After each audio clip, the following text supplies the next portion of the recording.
Jeg er kjempestolt og fornøyd med å ha fått Otto Letto, som er leder i byen Finland, her til oss i dag for å fortelle om hva som skjer i Finland. Det skjer jo veldig mye rundt borgerlønn i verden, og også i Norden. Det har jo ikke vært så mye i mediene om dette her, i denne så det er på høy tid. Vi får litt kvalifisert og god informasjon fra Otto, ja. I Finland så har det jo vært debatt lenge, og nå har de kommet til det steget at den nye regjeringen der, det har forpliktet seg til å starte et prøveprosjekt som skal starte i 2017.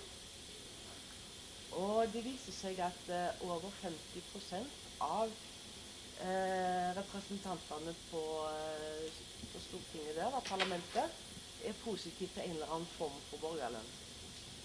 Så det er jo ganske langt fra situasjonen vår her i Norge da. Og en undersøkelse viser at 4 av 5 borgere i Finland er jo positive til en eller annen form for borgerlønn. Så de har kommet ganske mye lenger enn oss i debatten og informasjon om hva borgerlønn er. Ja, så nå må jeg introdusere her Otto Letto. Han er leder i byen Finland, og han forsker på borgerlønn. Han er en politisk filosof. Så jeg tenker jeg kan bare overlate ordet egentlig ganske snart til han her nå. Han vil snakke i ca. 3 kvarter. Og så tenkte vi at vi skulle bruke god tid da, til spørsmål og svar fra salen, eller spørsmål fra salen. Så dere må bare pønske ut gode spørsmål. Ja, og så kan jeg også nevne denne pamfletten. Den har jeg skrevet sammen med Peter Norman Våge. Den selger vi for 50 kroner. Det er en introduksjon om hva borgerlønn er, så den selger vi her for alle som er interessert. Ja, vær så god.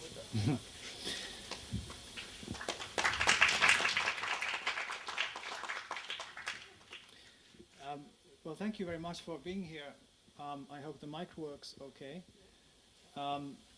I'm indeed from Finland, and it's good to be here in Norway to extend the field of Nordic cooperation in this very important matter, I think. I'd like to extend my thanks to the Norwegian Basic Income Network for inviting me here, and for Anja and others who have helped me here to get to know more about the Norwegian situation. And so first of all, I guess I should ask you, so when we're talking of basic income, how many of you actually know what we're talking about? How many of you know, mostly what this is about? How many of you have some pretty good idea? Okay, so most of you have some pretty good idea. So I won't spend too much time explaining the basic concept. But I am the chairman of the Finnish network, and we have been in operation for 3 years or so. And our basic mission is to advance discussion and research on basic income.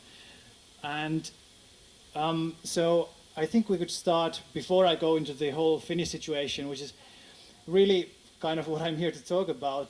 I think basic income is a global concept, and it's happening all around. There's discussion, there's experiments, there's all kinds of things bubbling under the surface all around the world. And for this reason, I think we should look at it in the global context as well, and in terms of what the current situation in the welfare states is, because there are many similarities between the welfare states, not only in the Nordic countries, Finland, Norway, Sweden, and so on, but also in Central Europe, Western Europe, and elsewhere.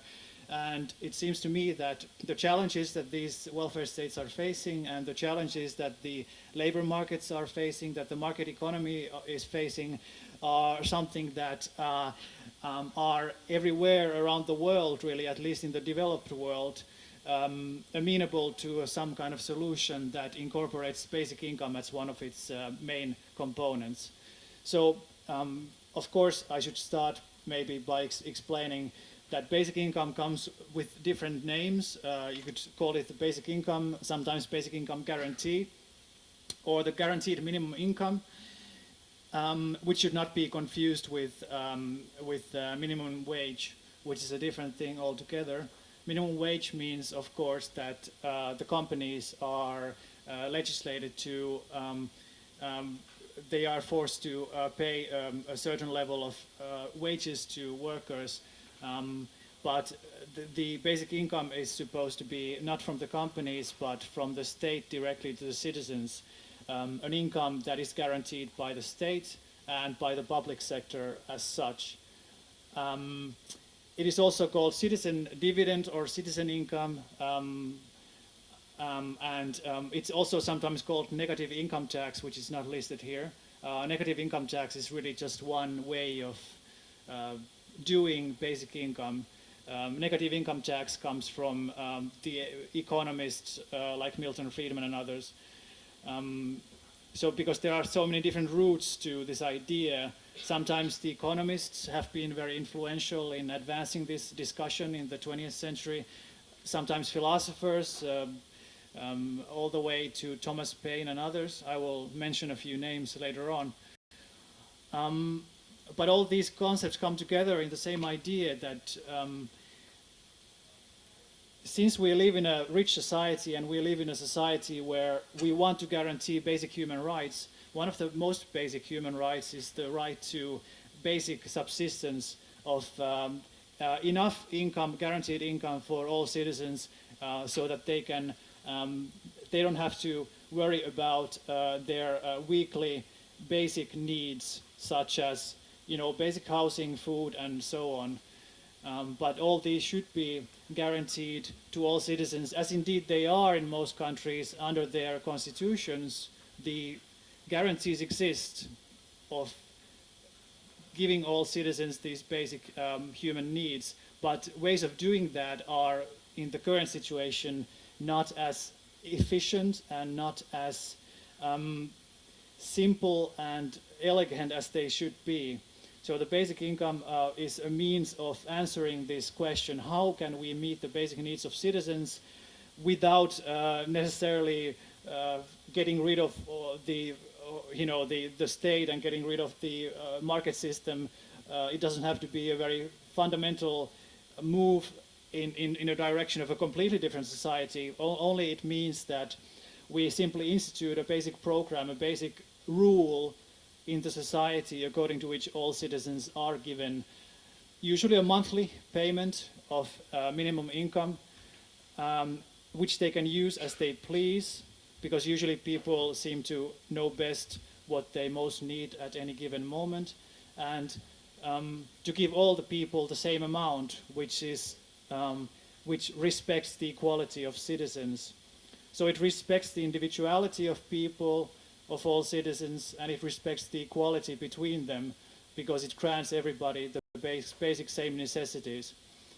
In Norwegian it's called Borgerlønn. In Sweden they call it Basinkomst. In German it's Grundeinkommen. In French it's Revenu Bas, I think. And in Finnish it's perustulo. So there are many ways of calling it.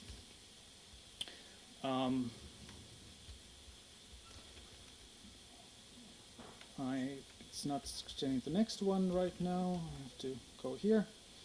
Let's try that again. Oh, okay. Sorry about that. Wait, can you, where is the presentation? I saved it, but I don't know where it's saved actually. I'm sorry about this, just a second. You just saved it, I guess you will.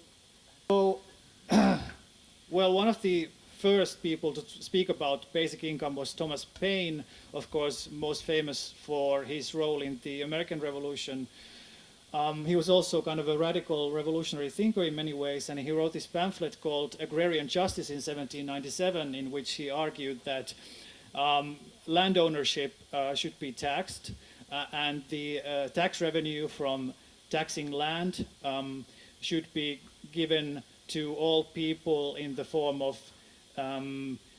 both old age pensions and disabilities for people who need that, but also a fixed sum to all citizens given to all people when they reach the age of maturity. So in this case, it was, I think, supposed to be a one-time payment. That's one way of thinking of basic income as kind of a right of citizenship, both in the sense of right and in the sense of right, R-I-E-T-E. It's kind of initiation into citizenship, that you are given this basic resource that you can use as you please. But most people these days prefer to think of it in terms of a monthly payment, precisely because a monthly payment would be, you can't waste it all. If you are given, I don't know, 20,000, 30,000 euros when you reach 18, then I'm sure that some people will make some really bad choices. So the risk of making bad choices is lower if you get the sum on a monthly basis. Then you can, of course, keep on making risky and bad choices every month, but at least in that case, you probably will know that next month you will also get the same fixed amount. And of course, this is not supposed to replace the wage work and things like that. At least not in most scenarios, but it's supposed to be something that is kind of like the basic level of subsistence, and on top of that, people can earn income from wage work and from other sources of income. And contrary to the existing welfare state measures in most countries, they include measures like workfare. They include means testing, which means different paperwork needs to be filled out, different requirements need to be met. The bureaucrats need to look into your private information. The bureaucrats need to tell you what to do, what not to do. And usually they do this on the basis of poor information. Sometimes they gather too much information, but even if they gather all the information they can, they probably still don't know your situation as good as you do yourself. And this is one of the reasons why the current system is in big trouble, because we have created so many gates, so many doors that people need to, or windows that people need to go through in order to get their basic welfare payments, which come in different forms of unemployment benefits, sick leave benefits, child support, pension, of course, and all these things are, they have different requirements, they have different levels in which they are given. They are given to different people. Maybe not all citizens are granted access to them for whatever reason. A lot of people lose their position in the system completely. So for these reasons, the basic income would be a simpler universal method of replacing these. And so it starts with people like Thomas Paine, Charles Fourier, a French utopian thinker. The argument is pretty similar to what Thomas Paine said, which is that land ownership gives privileges to those people who have land, but what about those people who don't own land? Shouldn't they also be compensated for the system of land ownership, which they don't necessarily enjoy personal benefit from? And for this reason, the people should be given some minimum amount of income. And people like Bertrand Russell was also very interested in all these radical theories of social justice, and he was interested in combining these utopian socialist theories with kind of the benefits of market civilization and so on. And this seems to be a common theme in the basic income discussion, is that it attracts support from both utopian thinkers, leftist thinkers, but also thinkers who are interested in the market economy and making the market system work better and more efficiently. People like Milton Friedman and many Silicon Valley type millionaires and so on. So there's a wide spectrum of people who are interested in the idea because it's a very simple and elegant idea, it can be explained in a few sentences. You give everybody a basic sum of money every month, and on top of that, they can earn whatever they want. It's a very basic system, and you can calculate the cost pretty easily. Unlike many systems where you don't really know how it will affect, at least in this situation, you can say that, okay, you can calculate the cost to society pretty well. I'll get more into that a bit later on. You can also say that everybody gets the basic amount. So it's very simple. All you need is a bank account, a personal bank account, and every month you get a basic statement and basic guaranteed income. And this of course replaces the existing welfare systems, most of them, maybe not all of them, depending on how you want to frame it, but at least most of them. So the money already exists in the system, at least most of it. It's in the form of unemployment benefits, sick benefits, and so on. So this is just another way of setting a rule or institution of how this money goes around in the system. And here are some more people, lots of, again, many leftist thinkers here, many right-wing thinkers as well, people who have been speaking in favor of basic income. And the list goes on, and the list today is very, very large, of course. People are becoming, again, very interested. Many of these thinkers were writing already in the 60s, 70s, and many of them are already dead. So we have a whole new generation of people who are speaking of this. Actually, all of these people are already dead, but gladly we have more people who are continuing the work, like Philip van Parijs in Belgium is maybe the current leading philosopher, political philosopher, who is kind of follower of John Rawls, and he's kind of trying to combine the philosophy of John Rawls and the basic income idea. So there are many different ways of approaching it. Globally, anything like pure basic income does not exist anywhere yet. The biggest experiments historically have been in Canada and the United States in the 60s and 70s, and there's a lot of information and literature on that. They actually went on for many years, and in some places they went on for I think a decade, and I think they had like good results mostly, but it was like different governments come in, then they have different policies, and it's hard to keep on going with this. There were like pilot projects in different townships and different communities, and it was very close in the 70s. So the Nixon administration happened in the 70s, right? So in the 70s, there was a real chance that United States would actually implement something like the Milton Friedman type negative income tax proposal. But in the end, they did not. In the end, they instituted something that derives from it, but is not the same. They instituted this earned income tax credit system, which is actually quite popular in the United States. It relates to basic income, which means that people who are under a certain level of income, they get like some tax credits, so they actually get like some money from the government, but it's not automatic in the same way that basic income is. And one of the benefits of basic income would be that it would be automatic, it would be foolproof, fail-safe. There really couldn't be a big of a problem unless like the whole banking system collapsed or something like that, because all you need is one computer basically that counts the citizens and gives all the people the same basic amount every month.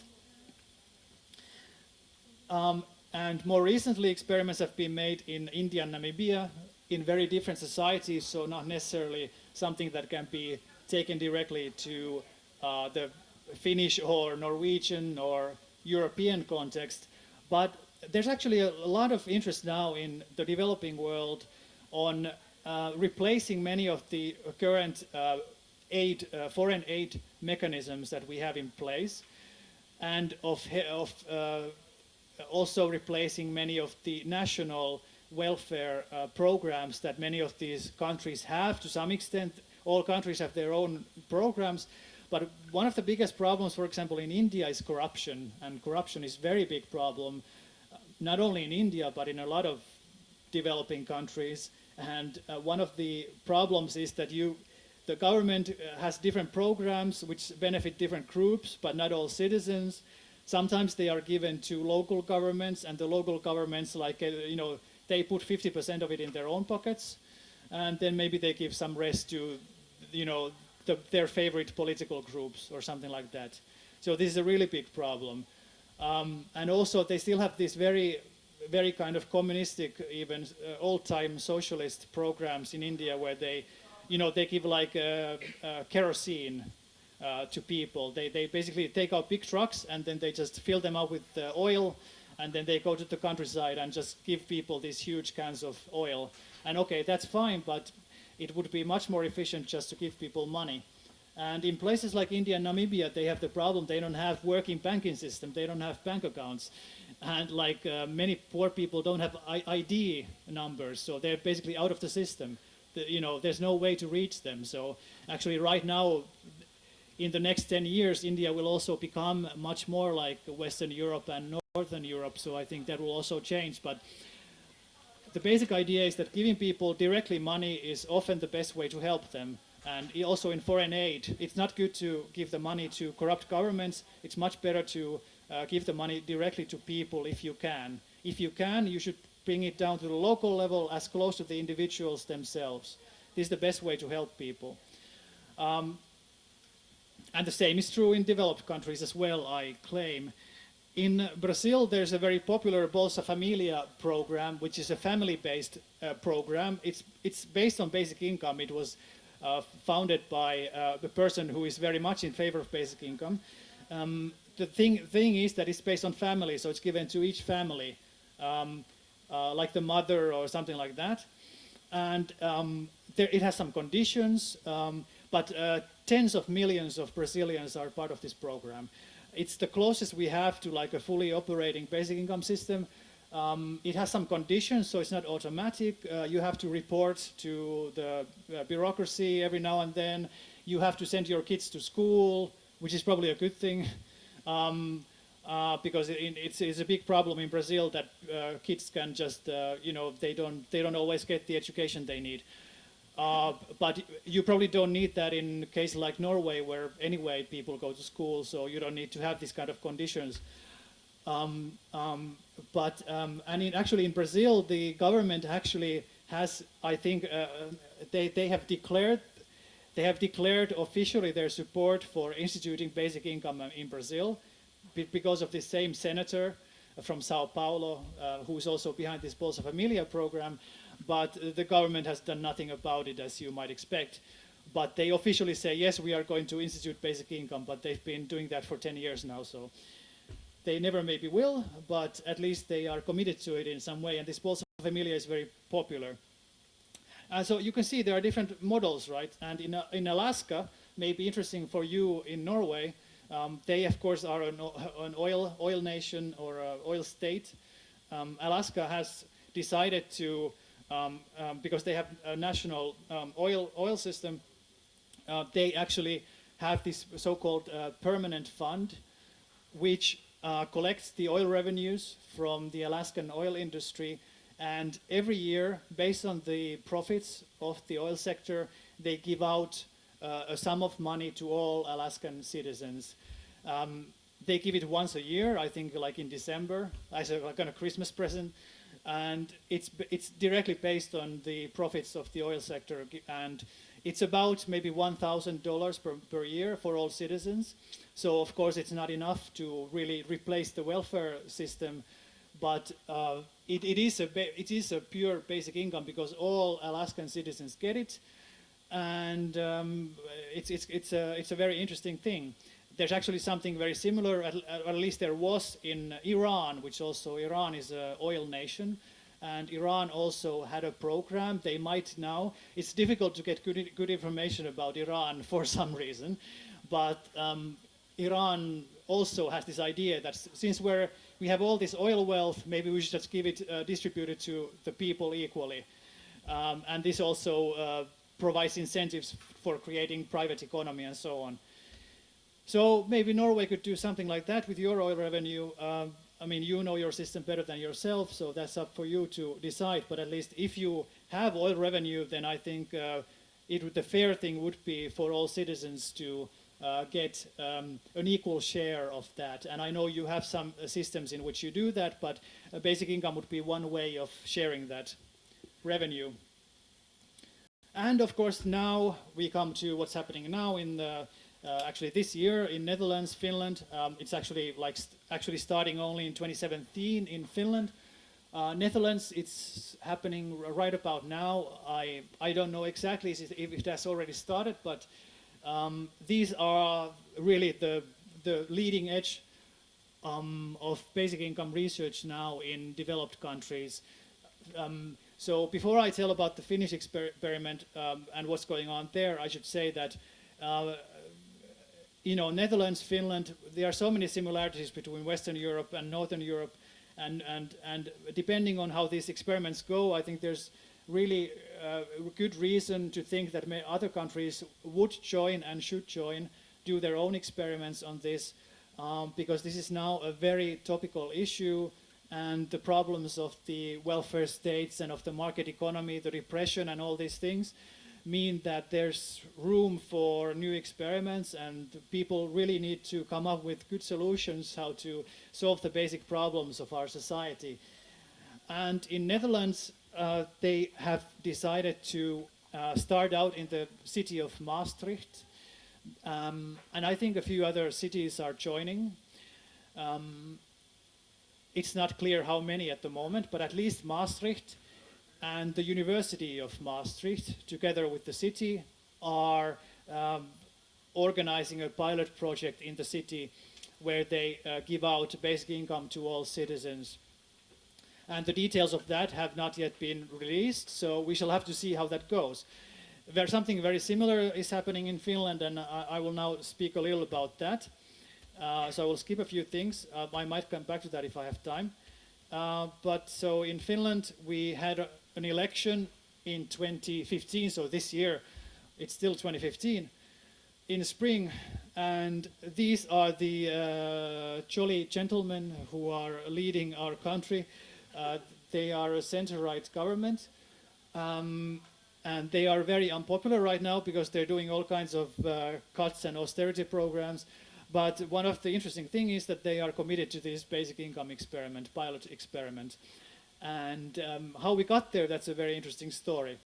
The man in the middle is our Prime Minister Juha Sipilä from the Center Party. So he's actually in the center in the picture as well. And to his right is also from the right-wing party, Alexander Stubb. And and on the left, what did happen now? Party. I really don't know what happened with the cable here. I don't to look at their faces anyway. I mean, they're not the most beautiful people, but there are leaders, so respect them. And actually, it's interesting now because we have a long discussion. We have had a discussion on basic income for 20, 30 years in Finland, and it's been very active. It's been like waves, coming up and coming down. And now we are living like a new renaissance of basic income in Finland. Oh, was it that? If the Finnish situation is that there's a really long discussion on this, and it's been going on for a long, long time, and different parties have been speaking of it, and the media has been talking of it, and there have been dozens of books written on this topic of basic income from different perspectives, from the left and right and center. And now we are in a position where actually the momentum has reached a point that the government and the center-right government of all things, because actually traditionally it's been the left party and the Green Party that have been the most active supporters of this idea. But now the center-right party is committed to this, and it's because of a long discussion in the country around this issue.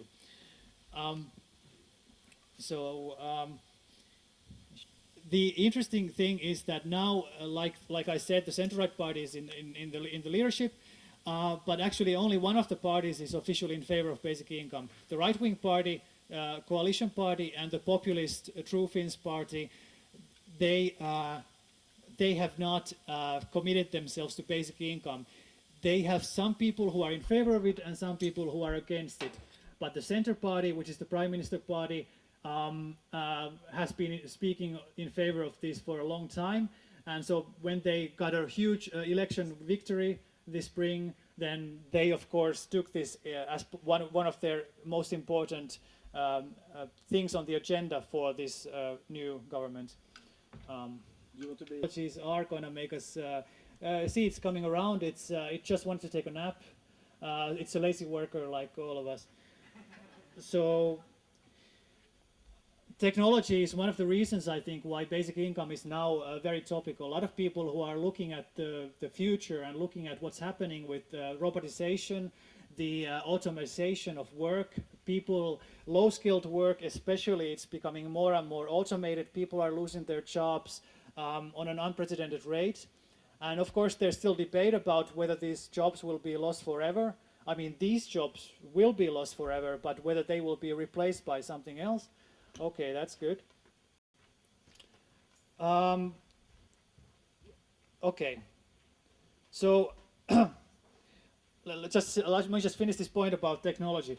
So that's also why people who are actually looking at doing like future research and looking at the effects of digitalization on the global scale are saying that we need a much more a new kind of welfare structure of unemployment benefits, which actually takes into account that people move from one job to the next. The uncertainty of having a stable job is very great today, which means that people cannot be expected to stay in the same job for 30, 40 years and then retired safely on the pension system. And this was the model for a long time based on the kind of social democratic ideals of Nordic countries. And this worked for a while, but now with globalization and with the increase in digital technologies, more and more people will be out of work, if not permanently, at least for short periods of time. So people need some security, how to continue to keep living their lives, how to find new jobs, how to use the free time that they have without being forced to go talk to some wise lady at the office who will think about what kind of classes you need to take, and just make your life very difficult. And you really need to have the freedom in today's society to decide whether you want to spend the next 6 months studying for a new job, doing volunteer work, looking for new employment, maybe doing a little freelance work. Freelance work is notoriously difficult to combine with the current welfare state, but basic income, it's very easy to combine it. You get the basic income, and on top of that, you do maybe a little bit of work, you do a lot of work, it doesn't matter. You pay a tax on the income, but you don't lose the basic income. The basic income stays with you. It is the foundation, the basis on which all the other income is then built. So it means that there will be no conflict between the welfare system and the market system or the wage income, because the wage income does not compete with it, but it's built on top of it. Because today, sometimes, of course, people will have to make a choice. Either they will have to go into some unemployment benefits, or they are in the labor market. But with the basic income, you can, in a way, be a recipient of both. You can be a part of the labor market to the best extent of your abilities and desires, and you can also get this guaranteed basic income automatically as kind of basic infrastructure on top of which you can then plan your own life. And the security that it brings, it's not only monetary, it's not only that you get a certain amount, whatever it is, be it like 500 euros or be it 1,000 euros, it really depends on what you can afford as a society. But the important thing is just you have this knowledge of that this basic thing will continue, which means that you can plan your life, and you know that if all else fails, then you at least have this. And well, you can see here that these wonderful very male politicians who are leaders of our country are now going to start this experiment in 2017, and they have given the planning of this project to an organization run by Kela, and Kela is the official welfare. It's like the big welfare state organization in Finland. It's like it handles almost all. Here I say all benefits, but it's responsible for almost all benefits.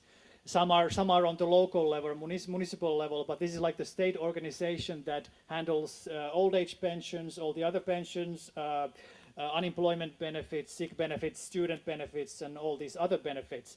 So it's the natural group also to think about how to organize this this basic income project, because of course when you organize a project, pilot project like that, you need to think about how you can actually fit it together with the existing system.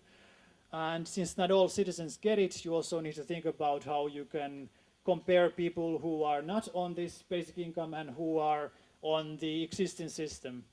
And Kela is currently involved with that, but luckily it's not only the state organization, because of course they have a lot of institutional resistance, which you could imagine. Although right now Kela is run by really good people, and by really good people I mean pro basic income people, because the discussion really means that like the heads of think tanks and political parties and even the state-run organizations now are becoming more and more pro-basic income. So even the heads of Kela, the heads of research in Kela are in favor of it. But they have help from the University of Tampere, which is the second or third largest university in Finland. And they have some really good researchers on basic income there, including from Canada. They have some collaboration with Jürgen de Wispeiler from McGill University in Canada. And they also have some help from some think tanks and economists and sociologists. So it's a pretty, actually a nice group, you know. And I think it's now in pretty good hands, but we don't know exactly what they're going to decide, because they're going to announce their, you know, it's like the Pope, you know, they go into a room and then they have put some, I don't know, blue smoke or whatever, and then it comes out, and then, okay, now we have the experiment. But we don't know before that happens what it will look like. And so we are just waiting. Next year we'll know more about the details of that. I think we have some idea of what it might be. It might be based on two methods. Either it could be a local study like the Maastricht study in Netherlands, like the Manitoba, Canada studies in the 70s, or like the American studies where you give basic income to all the people of a particular community, a particular city. Or it could be on the other hand, and this would be the better alternative scientifically speaking as a researcher, to do a random selection of people in the population. That way you get a much better grasp of how it would work on the national level. You could do it by lottery, saying that, okay, we just completely randomly select people, or you might want to do some kind of like say students from all around the country and maybe some unemployed people, and then try to design it that way. There are of course many ways to organize it, so we don't know how they're going to do it, but this random selection would be, I believe, the best way to do it to get good results, because then you can compare poor neighborhoods, rich neighborhoods, student neighborhoods to countryside and urban areas, and then you have a pretty good idea of how these things would work. So we're hoping that would be something like that, but it's actually very hard to say. And the Centre Party, even though it's been in favor of basic income and the Prime Minister has been very much in favor of it, they don't have their own model, which is a problem. They just say they're in favor of basic income, but that's why they're leaving it to the experts, because they haven't developed their own model, which is a problem. And it's interesting because the Green Party have developed their own model and the Left Party have developed their own model. It's kind of an interesting situation, of course. And I will actually show you a little bit what the models would be. Here's the green model, and of course it's in Finnish, so you might not understand all the things. It's not even necessary. On the horizontal x-axis, you have different incomes. So the block is the income level of the person. So at the lower level, you have some person who's making, basically nothing, and here you have people who are making 7,000 euros per month. And here is how the basic income would be given and how it would be taxed. So the tax system, of course, needs to be adjusted to the basic income system. This is actually the old level. It was only 440 euros, as you can see. It's a very small basic income. Today, actually, the Green Party has updated to be 540. That's the current estimate. This is the old model. But the point is that everybody gets 440 automatically. And on top of that, you have the blue part is income from work.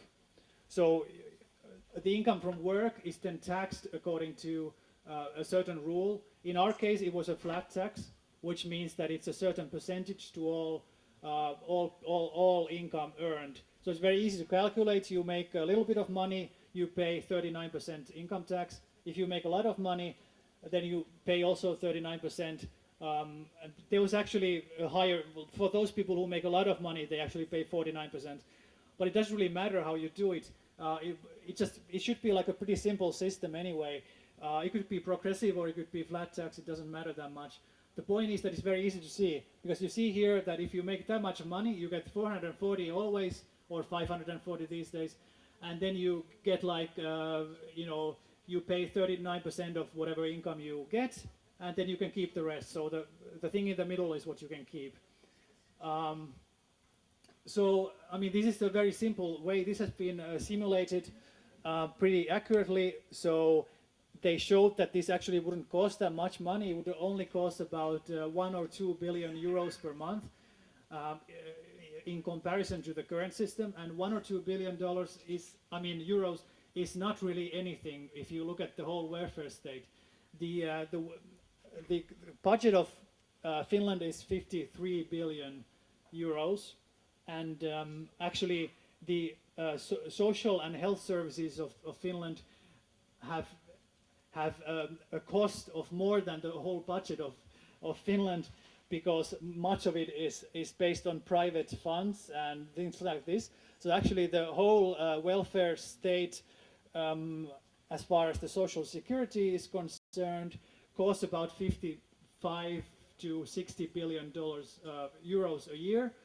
And this would be very easy to organize this money in a way to give people basic income instead of the over 100 different benefits that are currently given to people in Finland. And I'm sure the situation must be pretty similar in this country, and because these systems have been built based on like, a new politician comes along and he has a great idea, we should fix it this way, reform it this way, give this new group some little money, or maybe take away some little money from here.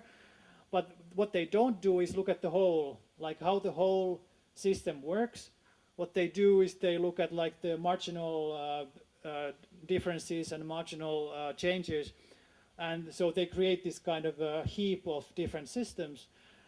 And to replace this all with a basic income would be the next logical step to simplify the system, to make it more elegant, and to make it more functional. And another interesting and simple way to think about it is the Milton Friedman model. This is the negative income tax model, which is exactly the same as basic income, except that here it functions so that you don't have to worry about what it says there. I will tell you. The biggest area, which says palkka, means income. So that's the income, and then of course you have people from low income to high income. And why it's called negative income tax, this Friedman model, which is like I want to emphasize, it's the same as basic income pretty much. It means that usually when we think of taxation, we think of positive taxation. We think of tax that goes from 0% to 1% to 10% to 30% like a progressive taxation does, but the negative income tax actually goes to negative value. And a negative tax is of course the same as a benefit, because instead of you having to pay the government pays you. So it actually functions very much like a basic income, because people who are below a certain level of income, they actually, instead of having to pay taxes, they actually get like tax refunds or pay a negative income tax, which is kind of a, you know, a double negative or whatever. So you actually get a positive for yourself. And you can see here that the less you have income, the more percentage of your whole income comes from the government, and the more you make, at some point your tax percent turns positive, and after that you actually, you know, pay money out of your taxes. So this is a very simple scale, and it's very similar actually to the green model that I showed you earlier. So the simplicity of it is really one of the benefits of the system. And of course, if you don't understand this, I can explain to you later in the question period. But this is the basic idea. So you can use the tax system to give it to people directly. All you really need is the tax officials who all they need to know is how much money you are making, and then they either give you money or then you have to give them money based on whether you're poor or rich. I think I'm almost ready with my presentation. Maybe I'll tell you a little bit more before I open it to questions, because we had some technical problems about, let's see, here is a good example of the different benefits that Finland currently has, and these are in euros, of course. These are from 2011, so they are pretty much the same today. You see we have, I don't know if you can see, it's pretty small, but we have the pension, which is the guaranteed pension given to all, which is close to 700 euros. And then we have different benefits like unemployment benefits, sick leave benefits, which are about 500 euros. And then you have the student support, which is only about 300 euros, but then they are granted a guaranteed loan on top of that. So it's a combination of benefits and loans. So you can see there's a lot of variety here, and something like the green model replacement or the negative income tax replacement would just in a way simplify the system, and would also make sure that everybody gets the same amount, because I don't think there's any reason why someone should get like 600 euros and another person should get 400 euros, because they both need money. They're both in the same situation that they don't have money. I mean, that's the biggest problem with being poor, is you don't have money. So, and there's no reason why someone should get 50% more money than you do from the government, just for being poor, but in a different way. So poor because they lost their job, or poor because they are ill, or poor because they're students. It would be much saner and safer and more secure to have a system where everybody gets the same fixed amount. It's kind of crazy to have all these different amounts. And so the models are usually on this level. Like the Green Party is close to 600. It's between 500 and 600 euros.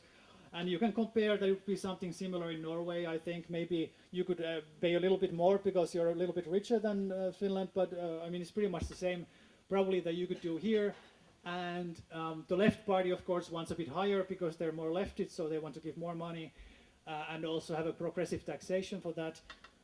Then there's the right-wing think tank, Libera in Finland, which has proposed a very low one, like a 400 per month, based on the Singapore model of a security account that all the people in the country would have their own account where they would actually get this money. It would sort of, it's based on the idea that you can have like more responsibility over your own monetary affairs, but you are always guaranteed this small amount of basic income. And like I said, the Center Party and the Pirate Party also support it. I don't think I mentioned Pirate Party, but they're also not a big party, so they're not in the parliament. But they also support it, but they don't have their own model. So that's why we're really interested to see what the experiment will be. I think I will. This will be the last thing I will say. which is that some people, of course, might have skepticism about basic income for a number of reasons, and I'll be happy to take your questions if you have those concerns. One of the biggest concerns is, of course, how we can fund it. And I told you already that actually there's so much money in the welfare system going under different benefits to different groups of people, funded through taxation of different kinds.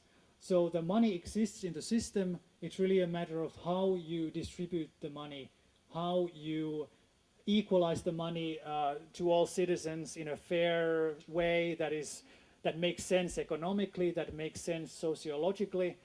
And the basic income, for my mind at least, is the best way that has been so far discussed on how to do this. So we don't have to, pump much more money into the system. What we need to do is take the money that exists and just put it all under this one system of basic income. And of course, you can also use the money for different things, but I mean, basic income would be one major part of this new kind of welfare state of the future. And so, for example, if you take the 500 euro a month figure, then it's given to all people above the age of 18, say, and maybe you can keep the pensions out of it, because pension system it's a very complicated system, and it's very difficult to put it all under the same system, although it would be maybe a good idea to put it, but right now it's all under private funds and this kind of very complicated legislation. So let's keep the pension system out of it for now, and let's give it to all people between the age of 18 and the age of retirement. So if that would be something like maybe 3 million people in Finland, and you give maybe 500 a month for 12 months, so that would be about $18 billion a year.